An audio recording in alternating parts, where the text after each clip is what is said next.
Hey there, I'm Jennifer Sack, and I love exposing the imposter syndrome you feel for being a leader in wellness, a wellness pro out there creating Zen moments for others, but secretly behind the scenes, you are a hot stress mess. But I also love helping you overcome that so that you don't feel like two people anymore. Okay, no more imposter syndrome, no more fake Zen facade. So, if you're a healer, a coach, a wellness pro of any kind, yoga instructor, what have you, and you're tired of upholding this Zen facade I speak about, then come hang with me. We're going to really make sure you're not out there teaching and leading in wellness while secretly burning out from chronic tension. No more of that. You're going to authentically align and be embodied with the peace and presence that you preach and teach. Okay, today I want to talk about five common habits that we all dabble with that are really just contributing to that chronic stress, to that chronic tension that's leading to you being off center and feeling like that imposter because you're not showing up. Fully embodying centered and calm and grounded presence. You're faking it. So let's help you from the foundation of that. Let's get down to the bottom of that. What are some key habits that you can change, that you can alter, that you can recognize in yourself, be honest with yourself to help you get to that place that you want to be, creating that impact, helping others and leading from an embodied place of presence and peace. So I need you to be honest with yourself first and foremost. We love to play the blame game. We love to make it the world's problem. We love to say that this is just the way it is. And that's bullshit. Yes, there is a way that it is out there. There is a commonality and a way that people are behaving and approaching life that may be very common. It seems natural, right? But it's not natural. And you need to be honest with yourself with what habits you are partaking in that is contributing to your own chronic stress. You can be your own worst enemy here. And it's really not helpful to blame everything outside of yourself. You're wasting your time. So I want you to take accountability. I want you to take responsibility and know that it's not the world forcing you to do these things. Uh, it's really up to you. It's really up to you to be honest about how you can change and alter your lifestyle to foster well-being, to support your nervous system instead of breaking it down and then blaming the world and running around with your hair on fire and calling it everybody else's problem and then feeling like an imposter because you're supposed to zip it up and go out there and be zen. No more of that. Let's get to the base of all of this. So there are some very, very common factors that lead to our common stressor or to our stress in general. We mainly all experience kind of the same things. I know we love to think that we're unique. And in a sense, we are. But as the human race, we all have very underlying themes of our lives, beliefs, thought patterns, habits that are very much the same across the board. So if you want to dive even deeper into all these excuses, habits, patterns that we have that contribute to our chronic stress, I highly encourage you to grab my free Rewiring for Calm workshop. It's an online workshop that just really gets deep into these and then makes you self assess even deeper. It's got a workbook for those of you who are serious about the self work to really get deep into that practice. It's in the comments in the description if you want to grab that. So, beyond that, today we're going to talk about these five contributing factors leading to your chronic stress. And I'll give you some tips to overcome them as well. And then stick around because, hey, I love doing immersive guided meditations. I've got one for you at the end, and you're like, what's a guided immersive meditation? Basically, you sit back, you relax, you listen to my voice, and I'm going to give you some inner prompts that help you surface your inner insights and realizations without me telling you. You're going to get quiet enough to hear your own inner wisdom and guidance, which there's nothing any better than that. All right, so stay around till the end of that. But for now, let's talk about the first common contributing factor to our chronic stress, and that is social media. Yay, you're on it now. Woohoo, you're stressed out.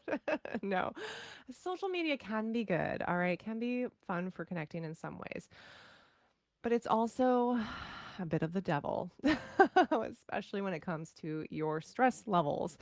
For one, your dopamine is getting messed with, for lack of better words. You are getting spikes of dopamine that are artificially placed in there that are of a higher norm than natural life provides typically. And this creates a really big disconnect because then when you get off of social media and you're just like living your life and you're trying to be grounded and present, you're like, I'm bored. And there's nothing sparking this like excitement, this rush, this dopamine in me. And so suddenly life as it is isn't doing it for you. Let's just say that. So you are creating an altered state within you that then makes you crave, keeps you in a cycle of addiction, that keeps you wanting more and feeding all the time. This is very unhealthy for your nervous system to not just be able to be at rest and be okay with it, not able to kind of be in a state of peace and neutrality, that always be searching and grasping for that next like high. It's the same as an addiction to any substance, which I can speak to having gone through getting sober. It is very much the same thing. Not good for your nervous system whatsoever. Not only that, it's very draining. The EMFs, the just the watching of the screen, the blue light, all of these things are draining you energetically, physically, mentally. You're not doing yourself any good. Have you ever noticed the difference of like reading a physical book with pages and reading online? You will walk away from the physical book feeling good and not from reading on your Kindle. I'm sorry, it is literally draining you. There's also things that come in psychologically when it comes to social media. And we all have heard of the word FOMO or the acronym FOMO. And there's a lot of that, and it's a legit thing. So, because there's so much of this imposter going on out there, and social media is like the pinnacle of imposters, it is so much just a facade of things going on in people's life or only highlighting the fabulous moments, which then gives us this feeling of like, well, why is my life not so great? I wish I was there traveling and doing this. I wish my family had this perfect, picture. There's so much that goes in psychologically to create a comparison trap between us and others that then make us not feel well at all. Sometimes you can use this as a launching pad and you can say, well, what is it truly that is bothering me? What do they have that I wish I did? And perhaps you can utilize that for your good and say, well, let's make some changes in my life that would support this new way of being, that would, get me closer to this desire. So perhaps you can use it as a mirror if you're if you're spiritually or just self-aware enough to use it in a mature manner. You could say, oh, what is it presenting to me that I actually desire in my life? What can I change and do to achieve that? Fabulous. 99% of us are out there FOMO, comparing, feeling bad. It's, wrecking our self worth. It's contributing to our self worth issues that are then contributing to our chronic stress because now we have to chase a different way of being, or we feel bad for not being that way or having that. Oh my God, the list goes on. And I know you know it. I know you know it. As soon as you see someone post something fabulous, you're doing that. That's happening internally in the background, no matter how many mantras or affirmations or positive statements or, yeah, I'm super stoked that happened for them. Yeah, I'm really excited for them. In the background, you're simmering, you're stewing, and you're comparing yourself to them. So don't even lie. It's creating this really underlying tension that goes on. And there's so much fake out there, guys. So it's horrible that we are disrupting our nervous systems based on a whole bunch of fake, a whole bunch of nonsense that doesn't even really, it's not even really the truth. And yet we're allowing it on a very deep level to affect the very number one thing in our lives that we need to protect, like a little baby egg, which is our health, our mental health, our physical health. Okay, so it really just causes, social media just causes some really unnecessary spikes and agitation. So you got the spikes of the dopamine and you got that underlying agitation, the comparison, the self-worth, the FOMO, trying to filter through what's true and what's not. A lot going on there. You can work to control your feed. That could be something that you did productive if you really wanted to stay on social media, because not all of it's bad. It is great to connect with family, to share pictures. It's a great way to see people that we don't often get to. It's a great connecting factor. However, with so much out there that's distracting you, it's hard to stay on task. You can control your feed and control your algorithm. Look up videos on how to do that if you're not sure. And try and make sure that only good stuff are coming through your feed, the things that actually mean something to you, not the thousand people that you really don't even care about. Be honest. Okay, if you're trying to maintain relationships with people that you don't care about, what are you in it for you? Like that's all icky and messy. Control it with the people that you really care about, you really want to connect with on a daily or, ongoing basis. Maybe some fun things that fill your heart with joy. Animal videos, things about nature, the things that really lift you up and just make you, inspirational quotes, great things to have on your feed. So it's not all bad. But even when you have great things on your feed, you're still dealing with the blue light. You're still getting drained from the electronic itself. So please make sure that you're limiting your time on there. And there's actually ways to look at how much time you are spending. So if we want to talk about getting raw and honest and real with ourselves, go look at how much time you're spending on your phone. You can look it up on how to do that. See how much time you're spending on those apps, and maybe you need to have a little come to Jesus moment with yourself. Set some boundaries. All right, employ some some self-control. All right, let's move on to the second one of my list of 5. The second common contributing factor to our chronic stress is rushing. I know this one inside and out because I still struggle with this on like a daily, guys. On a daily. All right. You have too much on your plate. You're not scheduling enough time to do things. And this is me. I think that's why I struggle with rushing. So tell me if this is you. Comment in the comments. Um, I think things are going to take way less time than they do. Like, I have no realistic expectation of how long something's going to take me. I must think I'm Superwoman because I think everything's going to happen like that. And I don't plan for the hiccups or the moments when things might go differently. And then it really disrupts because then I'm crunched and I'm rushing to the next thing. And I always feel this like agitation and this rushing feeling that makes my heart beat. And it's so crazy. We had Alyssa Wolf on as a special guest in an episode previously, and she is a time management gal. And man, it really made me see how much I do this, and she had a great point, and I'll point it out now. You can go watch the episode for more great pointers from Alyssa Wolf. She's an amazing expert. But what she really mentioned was to create cushion time, to actually like expand how long you think everything should take. So if you think something's going to take you 15 minutes, whoa, major expand and buffer that and allow space for that scheduled in as if it really does take this expanded amount of time. And now here's the clincher. You need to make sure that you stick to that, okay? So I have a tendency here of also because I think things will take this much time and they take this much time. When you do your schedule, this brings me to the third point, third chronic stressor that keeps us it contributes to our chronic stress continually is doing too much.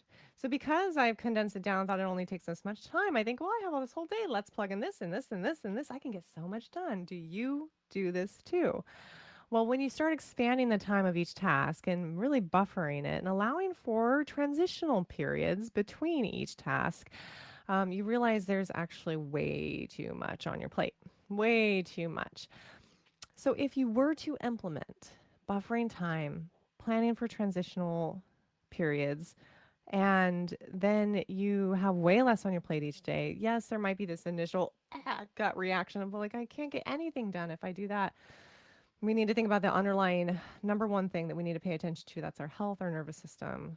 Make that your priority, not the amount of things you can get done. But here's the thing. If you do somehow end up with extra time, because maybe it didn't take you that long, maybe you really do have some space in your day, here's what you have to resist the urge to do.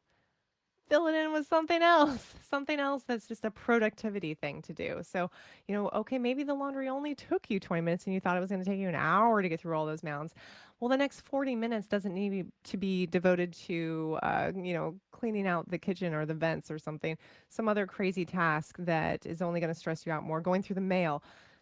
those can still stay later, later on your to do list when later comes, whenever that is.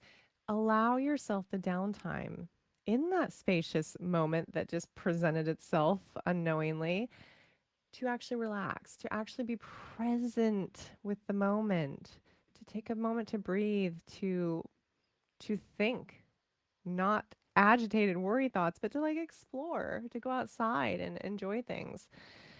So there's the tendency to want to do, and so that is an energy, and it's hard to shift out of that and down shift basically.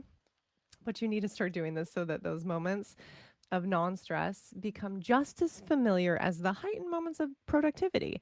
Right now, when you are living in this chronic state of tension and doing and overdoing, if you have too much, if you're one of those who puts too much on your plate, the energy of that feels momentous. So downshifting feels really kind of uncomfortable and foreign. And so you really do need to practice it more. And the more you practice it, the less foreign it becomes. Okay. So find things that make you happy, things that you can schedule in also. So yeah, maybe you're buffering, expanding how long it takes. You're including some transitional time.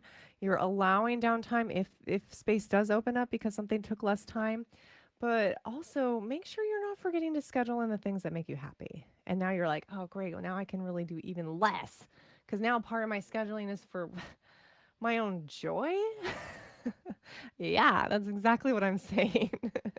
Because not doing anything that's joyous to you, that fills your cup, is contributing to your chronic stress. My God, it's all connected.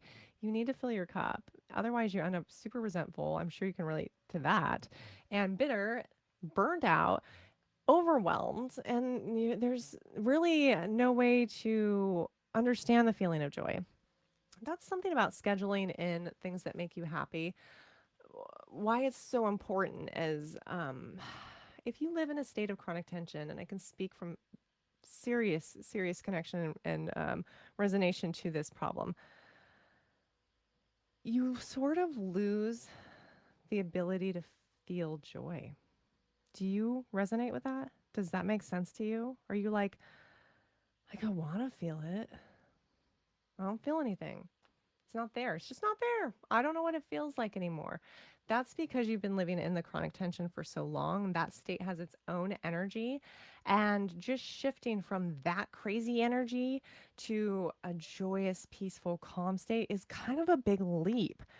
So it's hard to do. It becomes such a foreign concept to live in this space that where joy bubbles up, or we feel happiness, or we feel like moments of like no time. It's harder when we're always in chronic tension and stress because it's just a leap. It's too far for our energy system to just move into. So we basically need to practice it more, and a good way to do that is to find what makes you happy and tap into this joy so that it's not so foreign, okay? Something that sparks creativity. Creativity is a form of joy. How many of you feel like you've lost your creativity? You're out there, maybe you're a yoga instructor, and you're like, man, I just rely on my old classes. I don't even make any new ones anymore. I don't make new playlists anymore. I don't have time. I'm too agitated. I can't even begin to think up anything different than what I've done. That's because you are stressed and you've lost your connection to your creativity. Okay, so think of your bringing wellness into the world as a creative endeavor. And the more you can bring spaciousness and joy into your life, the more you're able to tap into that creativity that's going to support your modality tenfold, truly. Okay, so number four of the five common contributing factors to your chronic stress is procrastination. Also well versed in this one myself, my friends. Stop procrastinating. It causes this background agitation. Okay. It's something we kind of like smush beneath the surface, but it's this underlying stress that causes you to be unnecessarily reactive, perhaps, or like anytime, any moment, there's going to be the straw that breaks the camel's back type of situation. It's because you're secretly beneath the, no, I'm okay. It's fine. No, it's, really, we're all good.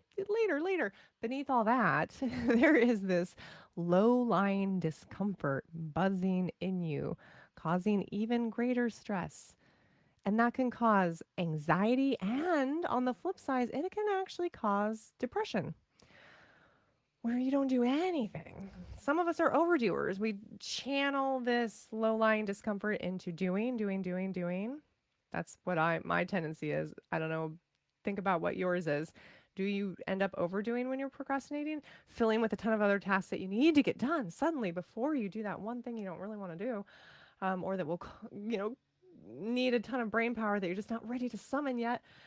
Or are you one of those that is super avoidant and just like suddenly you're depressed and you don't do anything? Like nothing can be done. Oh my God. Can't even think about doing that one thing. I can't do anything right now. I'm just going to do nothing. And that's not me, but that's a lot of people. And I totally understand it. So sometimes we are a little bit of both. Be honest with yourself. What camp do you fall into? What is your habit? Think about that.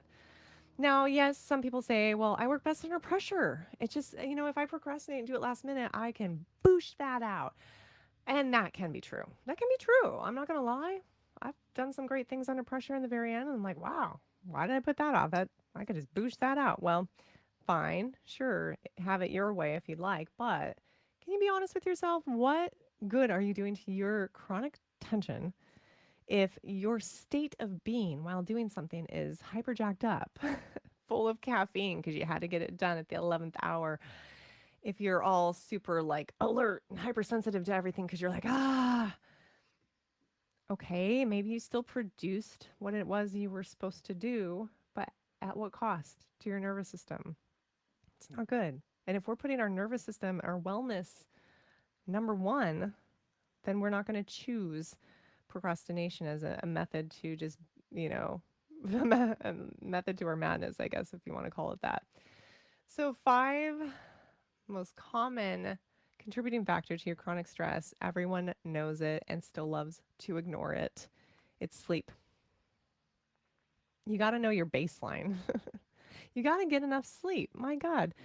And that's not the same number for everyone. So I wouldn't say go by any of the studies. I wouldn't say any of that. Don't go by what your partner does. You need to know for yourself what your baseline is. If you sleep a number of hours consecutively, you'll know if it was enough or not enough because it's not always going to be the same every night. You're going to have like ups and downs, but there should be about a baseline that you strive for. And if you stay within that baseline, you're feeling pretty good. You're waking up, able to get out of bed. You're not dragging all day. You're not dumping and pouring yourself into bed when it's time to go to sleep. You should have a baseline that keeps you pretty even keel. And if you're getting too much sleep, you'll know it.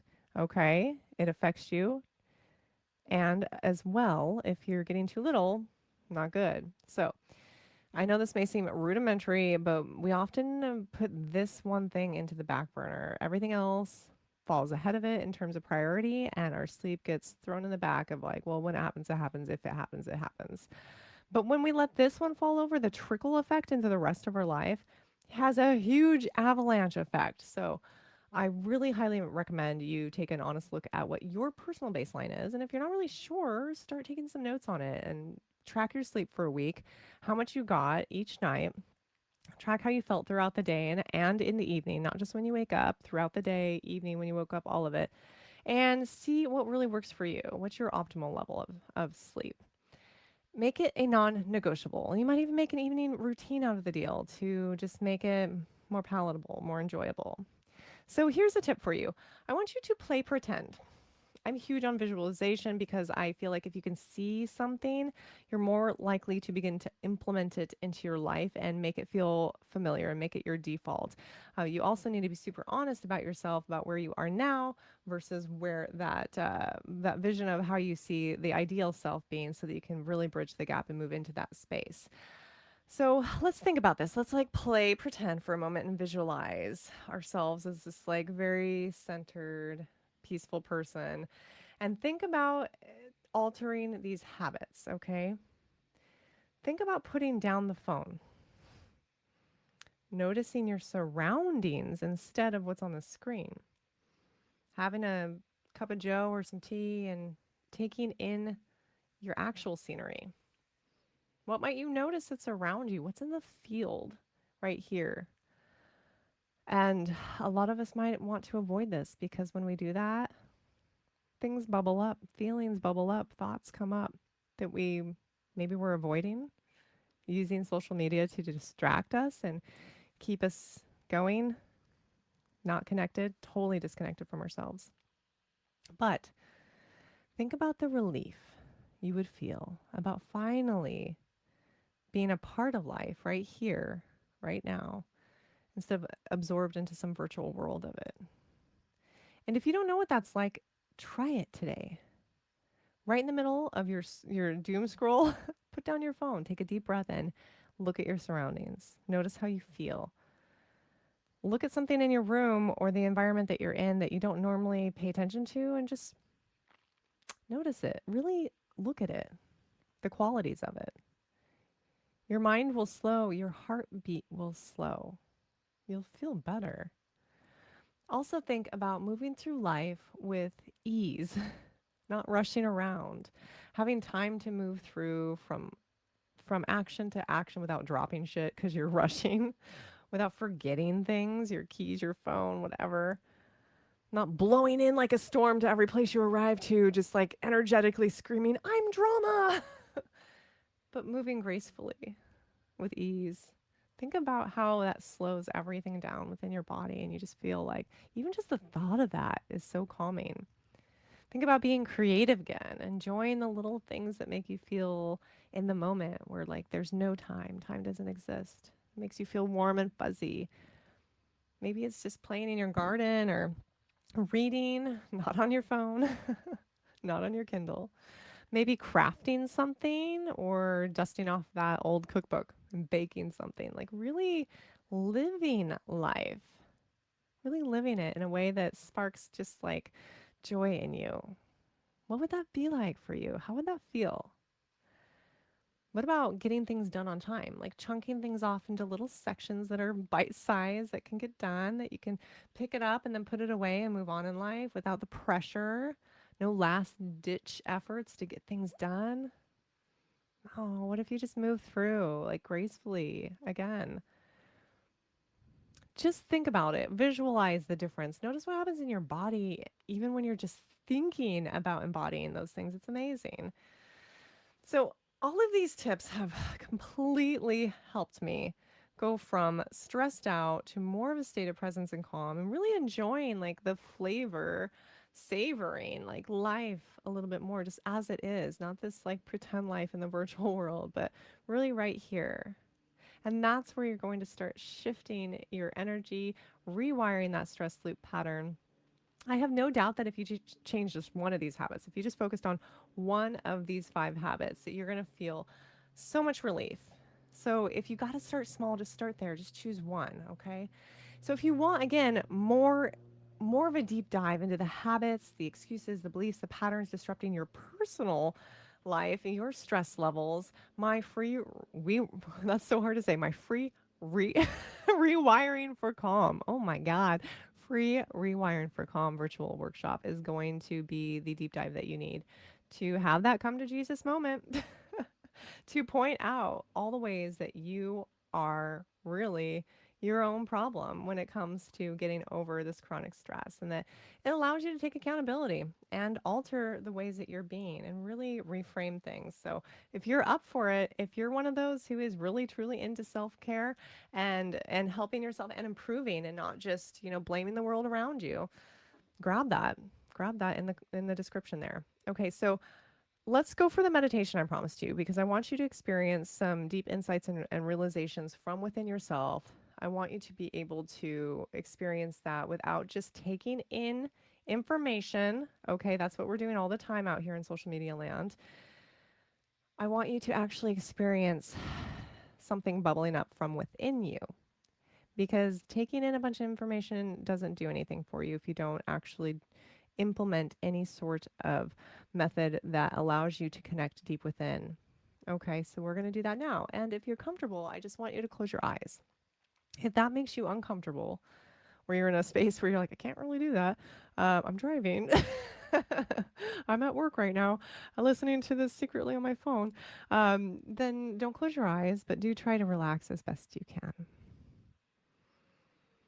And a good way to do that is to simply take a deep breath in and hold at the top for a beat And relax that breath out. Just let it fall out without control. Do that again. Take a deep inhale,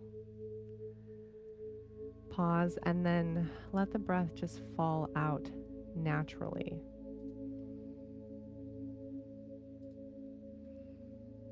Good. And start to relax your face. So smooth out the forehead.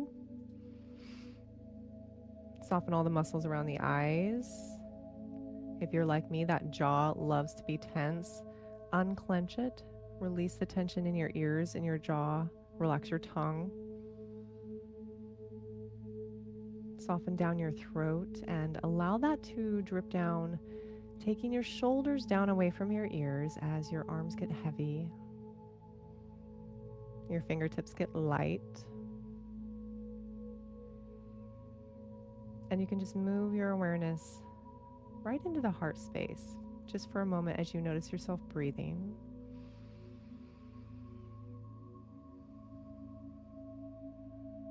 And you can even inhale the word right and exhale the word here, just bringing you right into this present moment, right here. Inhaling right,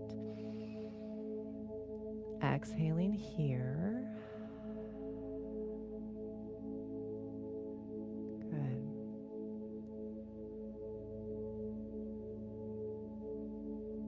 And now bring your awareness down to your bottom ribs. I want you to feel them as you breathe. Without conceptualizing this, I just want you to notice expansion as you inhale, contraction as you exhale. Inhale the word right, ribs expand. Exhale the word here, ribs contract. 3 more times on your own.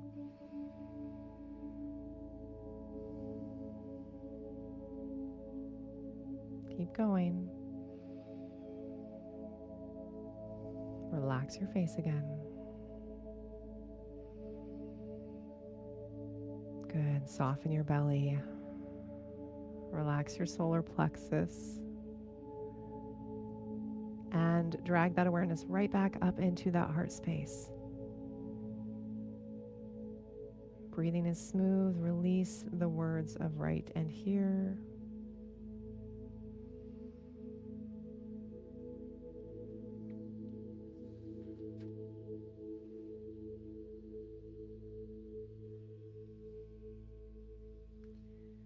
And now bring to mind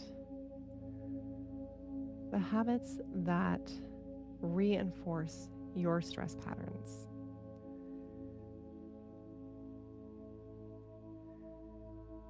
And you're going to listen to me and silently complete the sentence to yourself.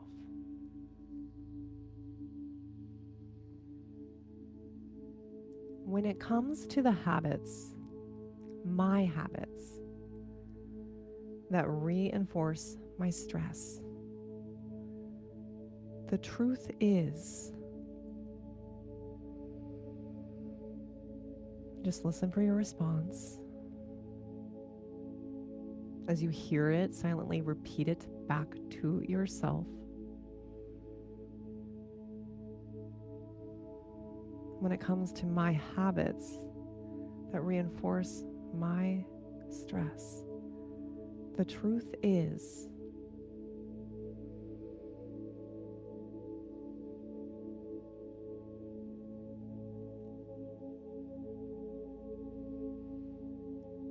the truth is.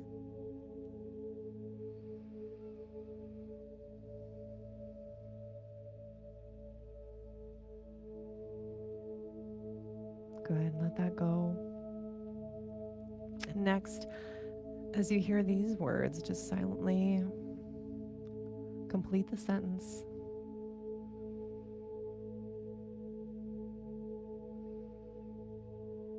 When it comes to my habits that reinforce my stress, honestly, I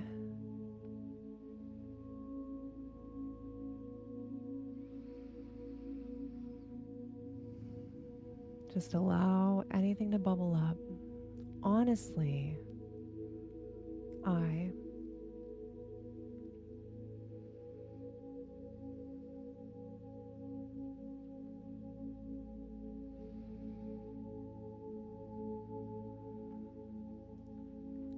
and let's bring them together, those two halves.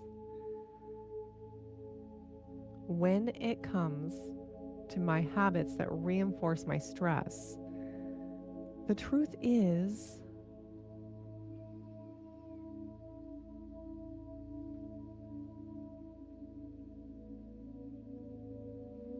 honestly, I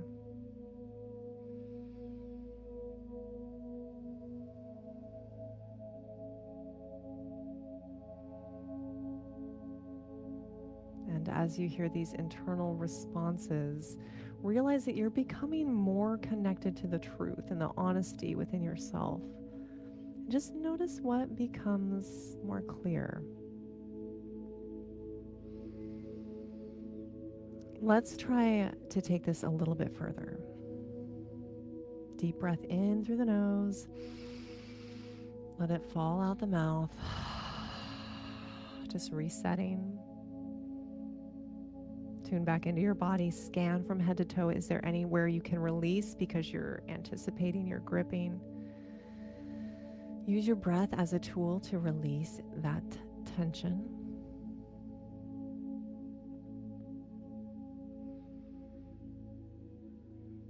And silently complete this sentence as you hear it.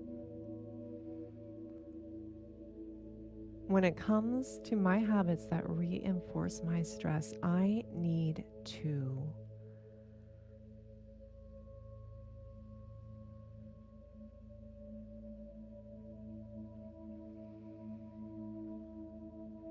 I really just need to.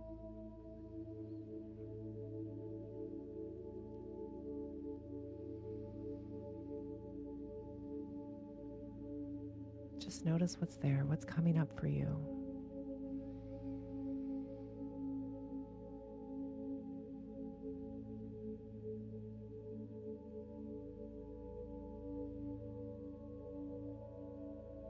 And let's finish that off. Notice what comes up for you when you silently complete this sentence. When it comes to my habits that reinforce my stress, I need to.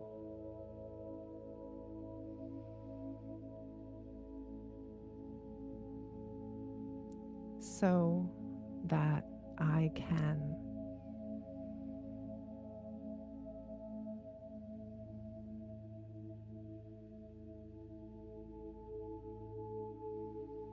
What opens up for you when you address these things?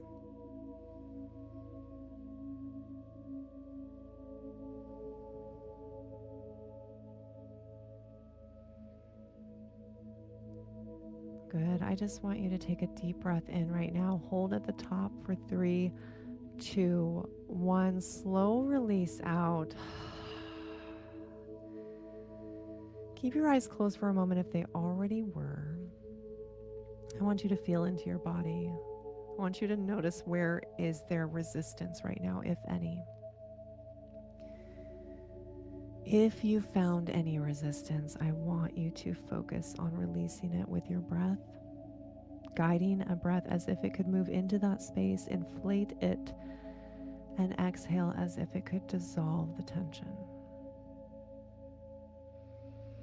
If you feel no stress, just fill your whole body. There's no resistance anywhere that you're spotting. Fill your whole body with a full body breath and allow the exhalation to just disperse into the ether around you. Everybody do this 3 times, whether it's to a place of resistance or just a full body breath.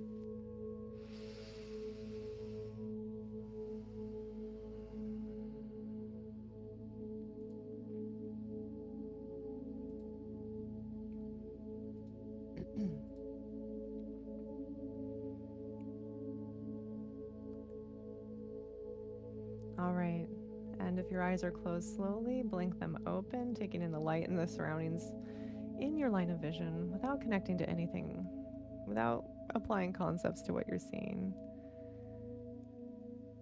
Jot down whatever came up for you because we soon forget the insights and realizations that come up for us. The world is very noisy. Our minds are very noisy. But that brings me to my last point. The world does not own you. You have got to stop ignoring your nervous system, your health, and what you are doing that's contributing to your stress. You have to take responsibility for that. And you have to start reforming and altering and curing this one habit at a time.